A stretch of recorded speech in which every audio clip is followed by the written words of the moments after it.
97.3 ESPN presents The Sports Bash with Mike Gill. It's time for Football at 4 with 97.3 ESPN.com's Andrew DiCecco. Powered by the Inside the Birds podcast. You know, we recognize the ability of the roster that's put together right now.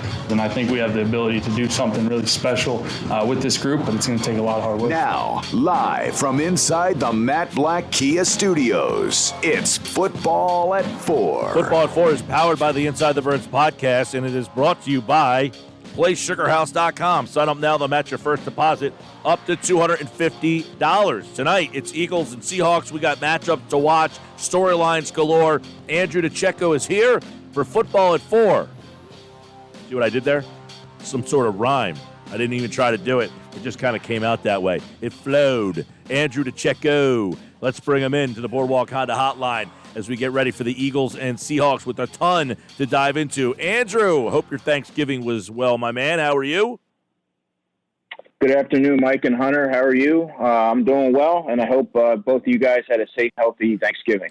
We sure did. It's good to have you back as we get ready for this game tonight. A couple matchups to watch we will get into when we look at this one, but let's get into some of the storylines around this team. One, the decision about Jalen Hurts, that he's gotten more practice time and that there's a possibility that we could see him more. I don't know how this works out well for the Eagles other than, hey, Hurts plays pretty well, and then they have to make a decision moving forward here. But what is your take on the reports that have come out suggesting that Hurts is getting, a bigger role in the offense potentially starting tonight?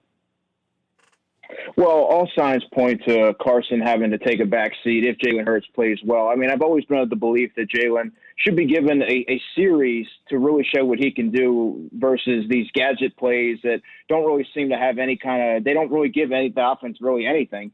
I thought that he really deserved the chance given Carson's struggles. Now, tonight, if he plays well, then I think all of a sudden it presents a whole different set of problems. And I think that when you look at Carson, he might need some time on the sideline to recalibrate, look at the game from a different perspective, and hopefully get back out there next week and attack practice differently and be the quarterback that he has been for much of his career here in Philadelphia. Right, and obviously this looks to me like a situation where, hey, the season's off the rails. We've got to play Hurts more because Wentz is struggling so much. But I don't know about you, Andrew. Do you see any scenario where they put on the big boy pants and make a decision to say, you know what, Carson, we've made a decision. Jalen Hurts has passed you on the depth chart. I mean, the contract says they cannot do it. Yeah, the contract says they can do it. But what I think will happen is if Jalen comes in tonight and plays well, then it's going to be interesting to see how Carson responds in practice this week. Does he take a different approach to practice? Is he fired up? Are you seeing the Carson Wentz of old that kind of signifies, okay, we're going to move forward with Carson this week? He seems to have gotten the message. Or is it going to be another thing where we put him out there, he doesn't perform well, okay, we're going to sit you down again for an extended period of time now, and now Jalen goes in. I still think that they need, regardless of what Jalen Hurts does tonight, they got to move forward with Carson Wentz because of his contract says so, but also there's going to be some wholesale changes here, Mike, and then you really want to see what he looks like with those changes. Do you think that Doug noticed that Seattle has the worst pass defense in the NFL and decided, maybe this is a good opportunity for Jalen Hurts, considering he only has 2 pass attempts in his 31 snaps?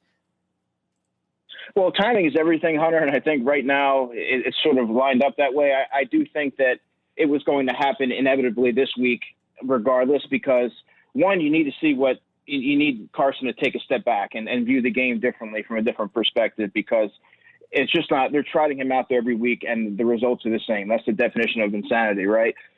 And I do think that you need to look at a bigger picture. You need to see – the Eagles need to see what they have in Jalen Hurts towards the end of the season because where they're sitting at right now, the top 8 pick, you may need to get a quarterback if you realize that he isn't the guy. So I think that you need to get an extensive look at him to see what you really have moving forward. Well, hold on a second here. Now, you just said something that perked my interest. Yours in the top 8. You said talking about picking a quarterback. You have one signed for $168 million and whatever you got to still pay him, whatever his cap hit is. You drafted one in the second round last year. now you a top 8 pick, you're thinking about taking another quarterback? Is that a possibility? I certainly wouldn't take it off the table, but they need to see what they have in Jalen Hurts first. Otherwise, you go into the 2021 season with a quarterback in Carson Wentz who really hasn't performed to standard, and then you have a large question mark in Jalen Hurts. I think Jalen Hurts, in my opinion, I think he's going to be a good quarterback in the NFL, but the Eagles need to see that transpire onto the field and see some sort of, okay, we know what we have in Jalen, we can move forward with him comfortably. All right, so what if Wentz plays well tonight and Hurts never sees the field? I mean, then that's the best case scenario. Right, that's the best case scenario. But that's why this report is so odd to me, is that what are they going to force feed Hurts? Do they have scripted plays ready for him to go? It just seems that it's just such an awkward situation. I mean, I don't understand why, hey, guess what? We're going to play Hurts more. Like, there just doesn't seem to be any win situation for them. If he plays well, then you're going to have people asking for him. If Wentz doesn't play well and you play Hurts, you didn't play him enough. I mean, it just seems that this is a no-win situation for them. Yeah, it is a no-win situation, and my approach would be to play Carson Wentz the entire game. Playing Jalen Hurts for a little bit of time, splitting the snaps or whatever it is, that's not going to benefit anyone. If you're going to go with Hurts, then start Hurts. If you're going to stay with Wentz, then keep him in the lineup. I don't necessarily think that swapping guys in and out of the lineup, that's not going to be good for Jalen Hurts' growth, nor is it going to be good for Carson Wentz's psyche and possibly team morale. Right, and then you're in a situation where what if the Hurts kid plays well and then you're not going to play? It just seems that I don't know why they would do this to themselves, but they have a messy situation going on because let me ask you this. Is there any scenario Sal Powell earlier said if the Eagles win 3 or 4 games, he doesn't see Doug surviving that. So is there any scenarios here where they would just say, look, we're starting over. We're getting rid of the quarterback. We're getting rid of the coach. We're getting rid of the GM? Because it didn't seem like a couple of weeks ago that we felt that things would be that drastic. Right, and I agree with Sal Powell. I don't see a way where Doug can survive a 3 or 4 win season. I don't think that they move on from Carson Wentz. I think that they're going to move forward with him. Now, I do think that if they really struggle at the end of the season, the team looks relatively lifeless, and you're not getting the elevated play from anyone, and people keep regressing. I do think that they're going to move on from Carson Wentz and from Howie Roseman and have a clean slate with the quarterback. That's kind of the way that I see things shaking out. Is it possible that Doug is being forced to maybe use Hurts more? I know that on Chris Long's podcast, he brought up the relationship between Carson Wentz and Jeffrey Lurie, so maybe it's not coming from Lurie, but Howie Roseman, there's been conversations about him having impact on who dresses in the 53-man roster on game day and things of that nature. I just wonder, I'm trying to look at every possible path. Mm-hmm. Is it possible he's being forced a bit to maybe utilize him more because, well, they valued him in the second round? Yeah, I look at that angle as well, Hunter, and you kind of read between the lines in the disconnect in his press conference and his answers, and you say Carson's the guy, and now all of a sudden you're giving Jalen Hurts an extensive package, and even what he said about Jason Peters, he's our left tackle, and then 2 days later you're moving him to right guard, and now this news is coming out that he had a dislocated toe that's going to require surgery. There's a lot of disconnect between the front office and Doug Peterson, and it wouldn't surprise me, Hunter, if he was faced with a little bit of pressure. I mean, even in the early season activation, that kind of raised the red flag to me that maybe he was being being forced to activate Jalen Hurts early when he really wasn't really ready to have a package. I believe it was in week 2. But yeah, that's something that definitely crossed my mind. Let's switch to that real fast. Peters is moving to guard. The original thought would be he was not playing very well. They had a kid, Mailata, who had handled the position. Many people thought they should have just made this move when Peters was ready to return. Peterson had kind of said, no, he's playing well. So why are you moving him? Well, Lane Johnson got hurt. Well, and today it's revealed, well, he's got a dislocated toe, a broken toe he's been playing with, that he's going to continue to play with this. So why did they move Jason Peters to right guard? And should they have played him at tackle? Should he be playing at all? Well, if you remember the conversation that you and I had before the season, we both agreed that Jason Peters at right guard would be a good addition for the offensive line, just from his standpoint of he's 38 years old. You're sort of playing in a phone booth. He's a very strong guy, physical guy, can really, he can act as a road grader in the running game. And I thought that was always the best move for Jason. Now I think that his play is so indefensible on the outside, and it's hurting the team. Like we talked about veteran players that the team is attached to, that they're starting to hurt the team more than help the team. And I think that it got to that point. And I also think that maybe Jason didn't. Maybe there's a case where Jason wasn't completely forthcoming with his injury. Maybe he downplayed it a little bit. Maybe the Eagles downplayed it a little bit. And now it got to the point where it was too severe for them to cover it up anymore. And it was really showing up, obviously, last week, as we saw against the Cleveland Browns, where they couldn't hide it anymore. I tweeted this out sarcastically when I saw the news that Adam Schefter tweeted out about the broken, dislocated toe. What could go wrong? I think a lot could go wrong. What do you think about him moving to right guard playing on this toe? Is there a better option out there? Maybe Nate Herbig? Yeah, Hunter. I mean, now you're talking about someone playing with a dislocated toe. I don't know. Obviously, playing on the inside and the interior, you don't have mobility isn't as prevalent as playing on the outside when you're playing on the edge, and you have to deal with these different subtleties. But I have to think that you can't be nearly as effective as a guy like Nate Herbig, who does have that finger injury, but he's played fairly well. Why not just go with Nate Herbig, sit Jason Peters down instead of kind of going back to an injured player? Well, hold on real quick, Andrew. I would agree, but 2 weeks ago they told us that Sue Opeta had outperformed Herbig. I don't know how quickly Nate Herbig could have fallen out of favor with his coaching staff, but I like Sue Opeta going into the 2019 draft, and he has some qualities. But Mike, Nate Herbert's clearly outplayed Sue Opeta. I believe that the word that Jeff Stoutland used was Sue Opeta has been playing outstanding.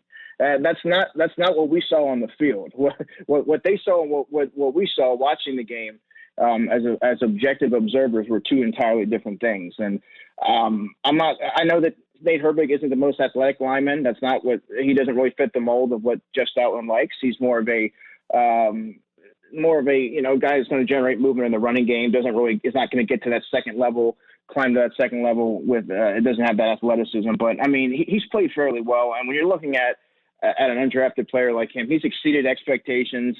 And you've already shaken up the line so many times. Why not just stick with someone who's proven that he can do it at a decent level?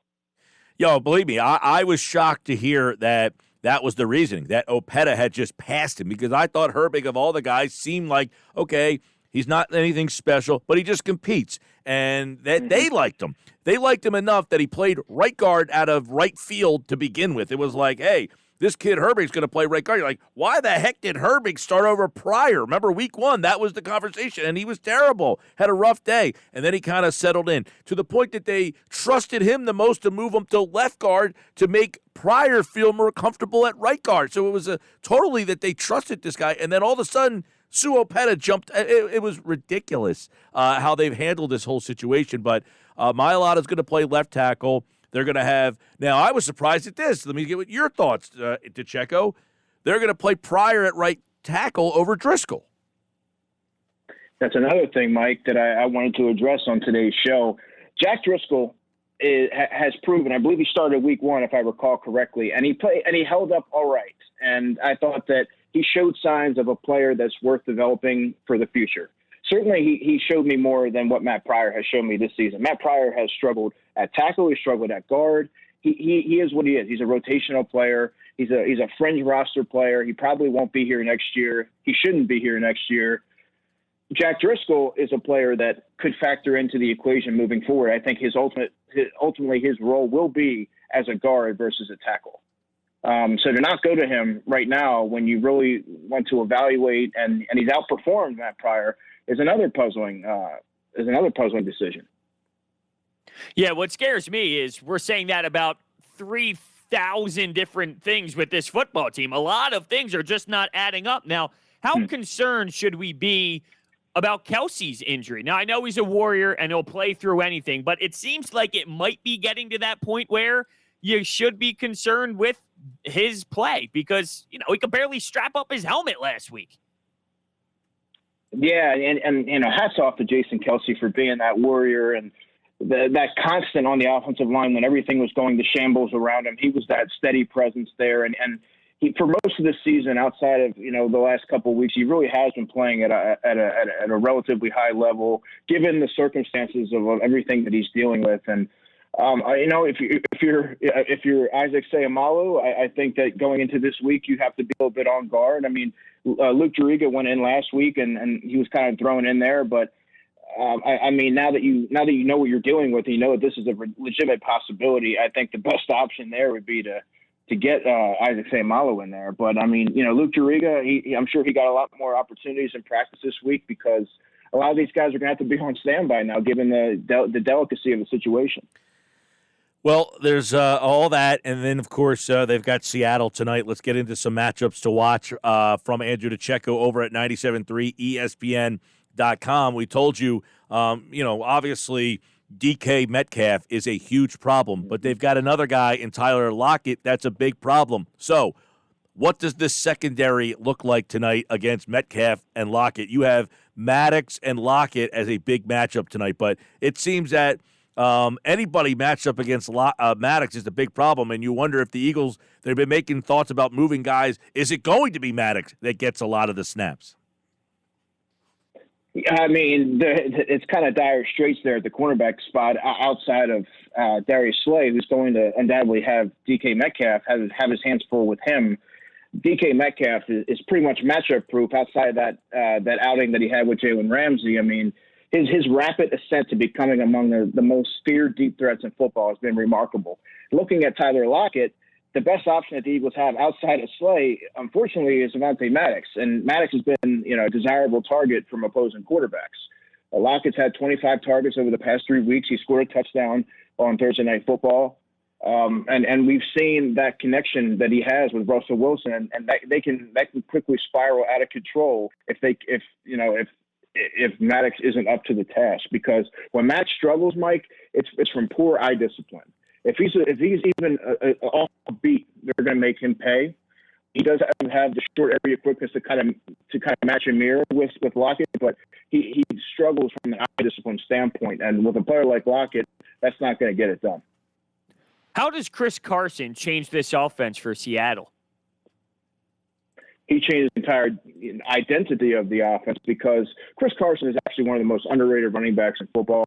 He really is. He was a 7th-round pick. Nobody really expected much out of him, but he's been that hammer between the tackles, the chain mover. He can catch the football a little bit.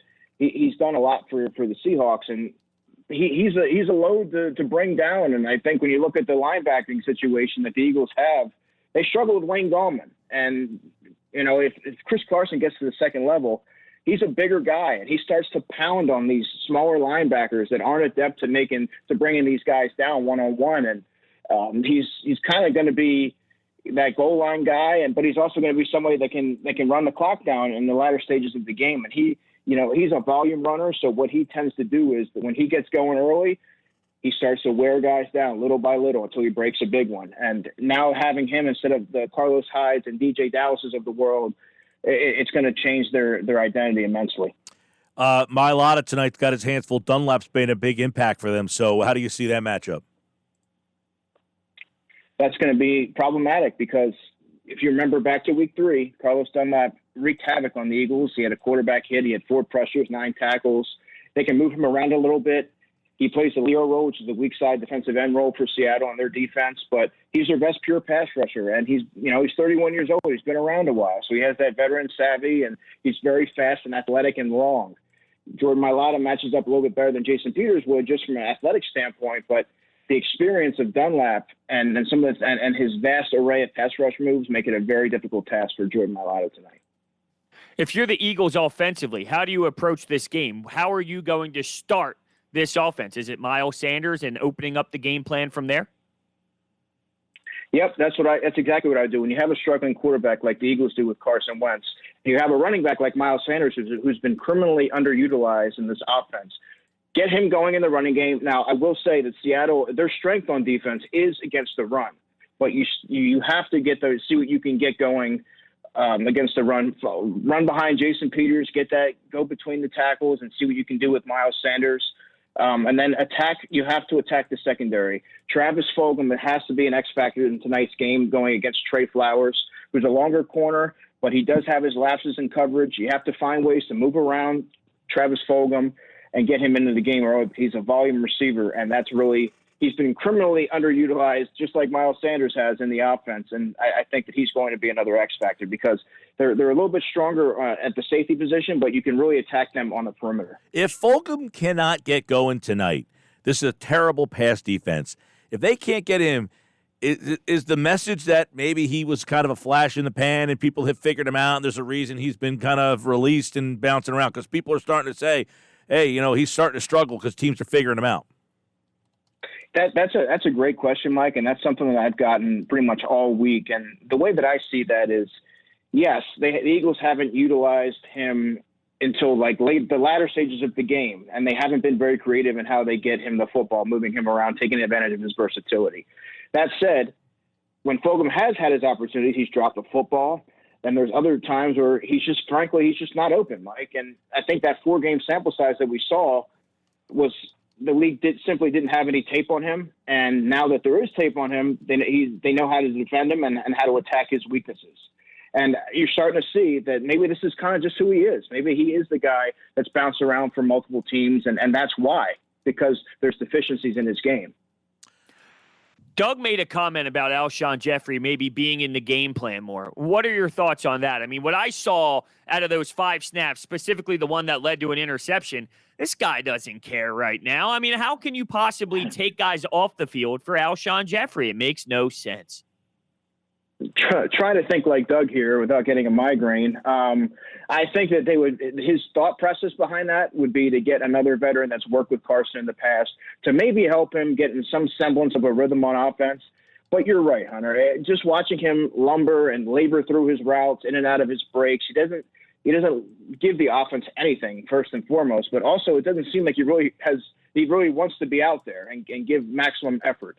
I think that you'd be better suited in, rolling out a guy like John Hightower, chucking up a deep pass and try to really stretch and take advantage of that for a secondary versus having a guy out there who's kind of just laboring through his routes and just seems disinterested. Give me a guy tonight that the matchup favors Philly that can help them win the game.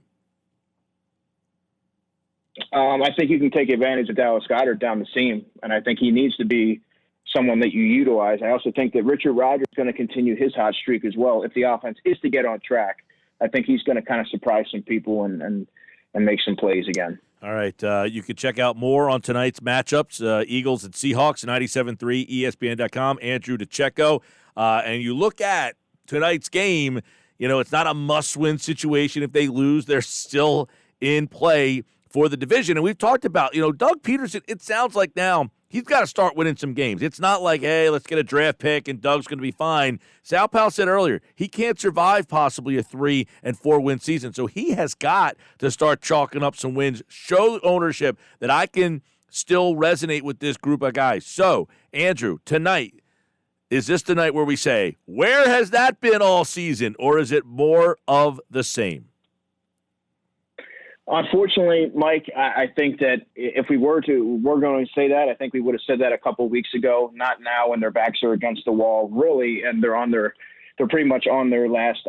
He seems to be like on the days are dwindling here, and you kind of see his demeanor in his press conferences. Like he seems to know that the end could very well be near, and I think unfortunately it's going to be the same lackluster, stale offense that we've seen throughout the season. All right, he's Andrew DiCecco, DiCecco NFL tonight, Eagles and Seahawks, and of course he, like all guests, appeared via the Boardwalk Honda hotline. Andrew, thanks, pal.